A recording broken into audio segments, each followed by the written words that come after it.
Hello, beautiful people. I hope all is well. I hope all is well. If you are new to my page, my name is Allison. I am a certified dating and relationship coach, and I primarily work with busy professional women like you to teach you how to attract and keep the partners that you deserve. The way that I do that is through my 8-week coaching program called The Partner You Deserve. I also host retreats and masterclasses, so you are in a position to learn what you need to create the love life that you desire and that you deserve. You have worked hard your entire life. You have your degree in order. You bought your house. You have your credit lined up. You are an entrepreneur who is growing your business. You are scaling the corporate ladder, and you've invested all this time, effort, and energy in that arena in your life, but you haven't done so in your love life. And so now is the time, right now is the time for you to get serious about your love life. And that is why we are here. So today's live stream, we are talking about whether or not your checklist is keeping you single. If your checklist is keeping you single. And again, if you are new, you may not know that one of the fundamental things that I teach my clients, I teach here on YouTube, is around what I call the non-negotiables. Your non-negotiables are the behaviors and traits that a potential partner must seemingly have in order for you to continue to date them. I'll say it again. Your non-negotiables are the behaviors and traits that a potential partner must seemingly have in order for you to continue to date them. And what I teach is that you should have 6 non-negotiables: 1, 2, 3, 4, 5, 6. Why that number? The reason is because if I gave you guys free range, you would come back with a loose leaf paper back in front with a lofty, unreasonable list of behaviors and traits that your guy has to have in order for him to be the guy for you. And then what that means is that we're creating an avatar. We're creating a gentleman who does not exist on earth. And I say this with love, you're creating a gentleman who is the most desirable man on earth. That means that he's going to have access to the most desirable woman on earth. And all of us have room for improvement. So we have to be realistic as to, can we attract this perfect, practically non-existent guy? Or do we want to be with the right one who's for us, who will help us elevate as we help them elevate, who will help us grow as we help them grow, who will help us get to the next level as we will help them? We have to be realistic. We have to be reasonable with our non-negotiables, which is why I limit it to 6 things. So again, when we talk about these non-negotiables, what are the 6 things that are an absolute must for you in order for your relationships to thrive, in order for you to be fulfilled and happy? What are the 6 things that this man has to show up in the world in order for you to be happy? Okay. For the most part, 80-20, because nothing is perfect. Okay. So I'll give you some examples of the things that were an absolute must for me. When I created my list in 2012, I was first asked, well, Allison, what are you looking for? Like, what's your non-negotiables? This is before Align with Allison. This is before dating and relationship, right? Like before all this, all the testimonials that I have of all my clients who are getting engaged, getting married, getting on dates, getting on dates, weren't even able to get dates before, not because they weren't attractive, but because they weren't going out socially. They didn't know where to go. They didn't know how to work a room. They didn't know how to lean into their feminine energy. Before all of that, I was asked, well, what are you looking for? After having a conversation about not being pleased with my love life, right? So I'm having a conversation about not being pleased with my love life. Well, what will make you happy, Allison? And I created my list. So some things I wrote down: hardworking, family oriented, attractive, affectionate, right? Because I like a lot of affection. So those are the things that makes me feel loved and wanted and all that stuff.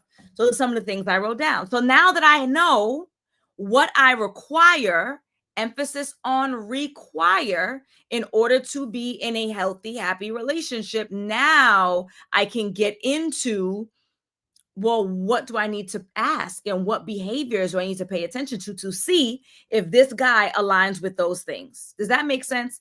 A lot of y'all jump out the window and start saying, well, wait a minute, where the good guys at? You are putting the cart before the horse. We need to first know what are the musts for me? What are my non-negotiables? Once I have my non-negotiables, then I'm going to get to, okay, so now that I know what I'm looking for, what are the questions I need to ask? What are the behaviors I need to pay attention to so that I can assess whether or not the guy who's in front of me is an appropriate match? The best way that I can explain this to you guys, if you're still trying to figure out what the heck Allison is talking about, you want to bake the best lasagna on earth. You want to make an amazing lasagna, right? In order for you to create this amazing lasagna, before we can find out, well, what restaurant you're going to sell the lasagna in, how many pieces you're going to cut it into, what containers are you going to get to store it, before we get to that, we need to figure out what are the ingredients that are necessary in order to create said lasagna. What are the ingredients? Now, once I'm clear about the ingredients, I need these kind of noodles. I need this kind of ground beef. I need these types of cheeses. I need this pan. I need an oven. And right, like now I know what I need. Then my next level, before we talk about where we're selling the lasagna to, is going to be, well, which supermarket do I need to go to and what questions do I need to ask to find it? Now I'm in the supermarket. Now I'm asking, excuse me, sir, can you point me in the direction of the noodles? Do they have the noodles that you need? If they do, great, you pick them up. If they don't have the noodles, then that means that's the wrong place and you need to continue to shop. If they don't have the lean ground beef that you want organic, you want grass-fed, that means that's not the right shop. We go to another supermarket. If they don't have the ricotta cheese, if they don't have, right, you get my point. Now we've gathered the ingredients. Now we can bake the lasagna, right? Now we know what temperature it needs to go under. We know the time. We have the oven. We've done all the things. We are putting the cart before the horse if we're talking about what restaurant are we selling the lasagna in, instead of what ingredients do I need to create this lasagna so that I can sell it. Does that make sense? Y'all got me? Okay. Many of us are mistaking and mixing up and misconstruing what are non-negotiables, absolute must, with our preferences. Social media has misconstrued this idea of preferences. Preferences, and I'm going to Google this, and I should have done it before. I apologize in advance. Dictionary.com, and I'm going to look up the word prefer.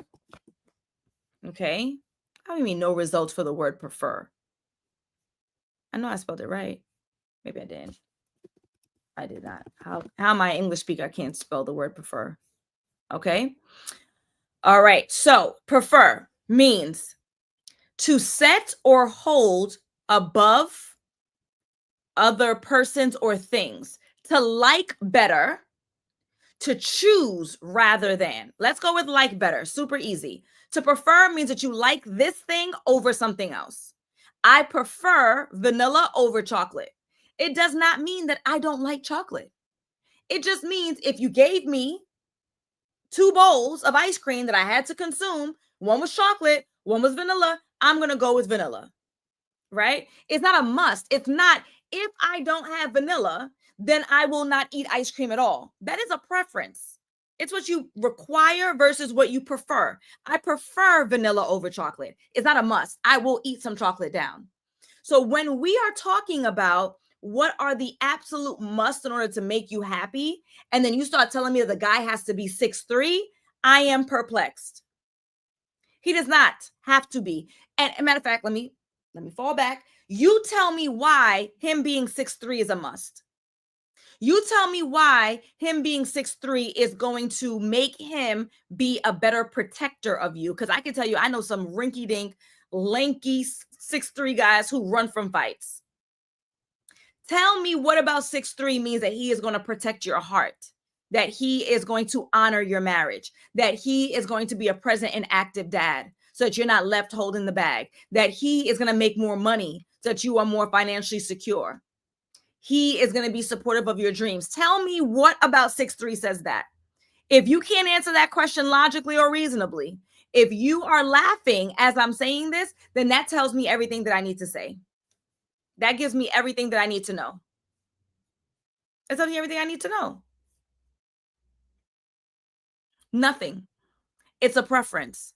If you had James with all of your requirements and he's 5'10, and then you have Jamal with all of these requirements, all the same as James, and he's 6'3, you would go to the 6'3. That's not unreasonable. But to dismiss James because he's 5'10 and you're 5'5, the logic and the reason isn't there. It's just not there. And trust me, this is not exclusive for women. Men also can be ridiculous and outrageous with their preferences that are not in alignment with anything that allows for a long-term committed relationship. For a fast body, for a warm body at night, sure. Right? She got to have the fatty. She got to have this. She got to have that. But for longevity, absolutely not. So what I implore you to do right now is I want you to get a pen and paper, old school. Don't go in the notes app in your cell phone. Get a pen and paper and write down what are the absolute must-haves. What are the behaviors and traits that my husband has to have in order for him to be a good husband for me, in order for me to be fulfilled and happy. And I want you to look at that list very closely and be sure that those are musts and not preferences. Y'all with me? All right, beautiful people. If you recognize that this has been valuable content that you want to see pop up on your page, again, what I need you to do is subscribe to my YouTube channel. And make sure you click the subscribe button so that you can get alerts about when I go live. You can absorb this content. You can take note so that you can actually transform your love life.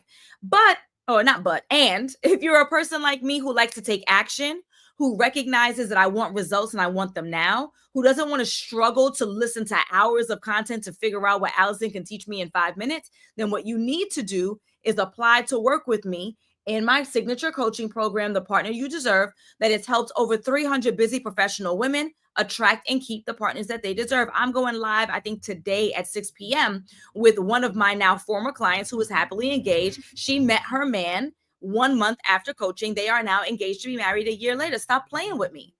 Stop playing with me. Stop playing with my program. Stop playing with my mission and my vision and get with it. Or you can subscribe to YouTube. It's cool.